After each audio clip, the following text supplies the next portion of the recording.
By introducing assisted dying, no more people will die, but far fewer people will suffer. Because, Mr. Speaker, this is not a choice between living and dying.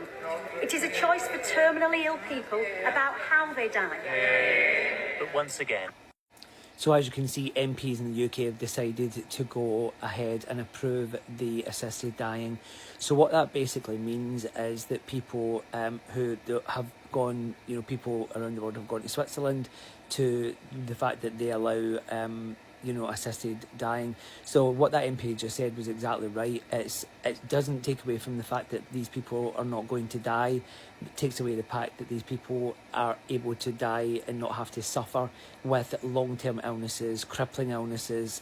And I really think it's a very interesting topic to speak about, because obviously, some people are for and against that.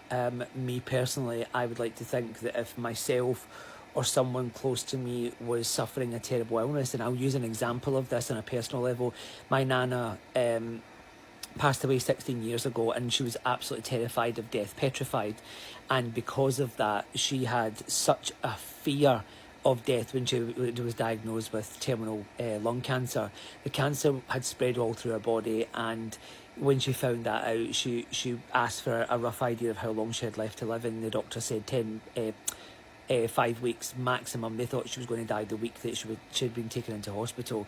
So from that, if she had been given that option, she wouldn't have had to have suffered for 12 weeks. She wouldn't have had to have been terrified for those 12 weeks. She could have made a choice that she wouldn't have had to have suffered in pain, and she was in terrible, terrible pain, even though they gave her pain relief. So I think this, for people like that, and I don't think any of us can judge until we're in that situation.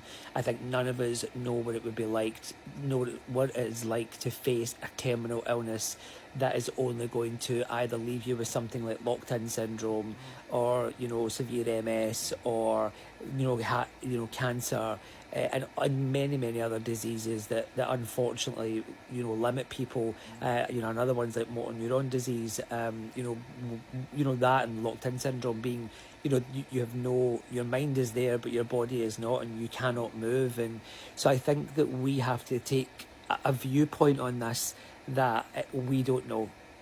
I'm not sitting here with a terminal illness, but I know what I would choose if that choice was there. And I think that anyone given that sense of grace and dignity to make a choice in their life on what they want to do when faced with a terminal illness is completely up to them. So I don't think it's right that other people should try to make decisions based upon what their choice is, because we are not facing that. We're not facing that journey. Anyway, as always, I'd like to know your thoughts. Drop them in the comments, except on TikTok, because they don't allow comments.